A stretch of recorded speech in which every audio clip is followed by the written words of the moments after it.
Welcome to Season 1 of S.T.O.R.Y by Brandon Carmody. We want to welcome our viewers in the United States and around the world.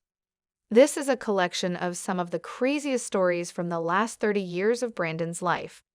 The only rule to this game is that each one is a true story told as Brandon remembers it.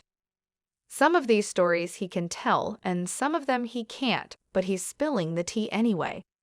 Without further ado, we present to you today's story of the day. All right, everyone, this story is called CSI Test Audience, and as always, I'm here to explain what happened.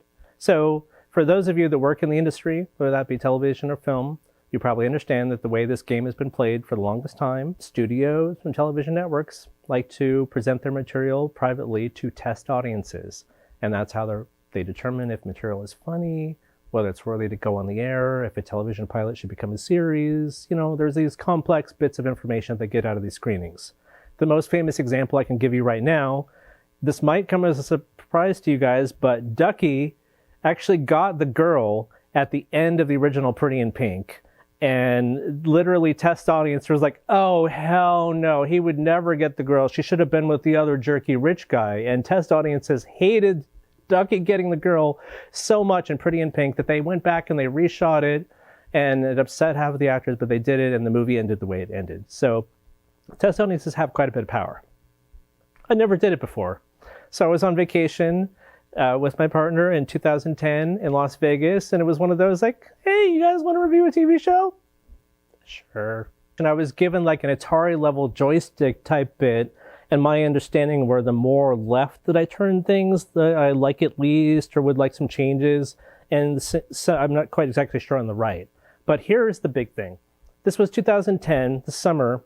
So my favorite television show of all time, 24, had just wrapped up its 10-year run and just had its final season. So I was really sore about like Jack and Chloe going off TV, right?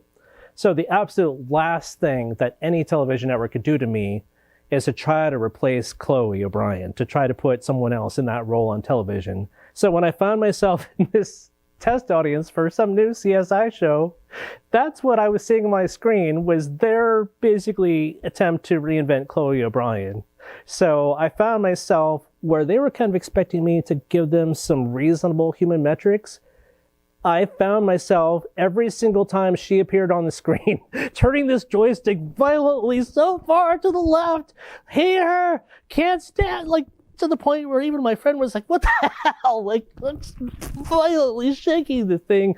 And then the second she'd go off the screen, I would reset and go back to normal.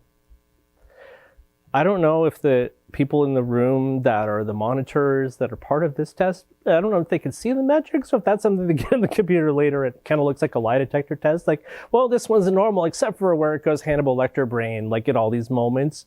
I don't know what they'll read from my data, but I look back, what I did there, violently turning the joystick to the left, showing my utter contempt. Sometimes I don't know what test audiences want. But I did it one time, and that's how I handled it. So, peace.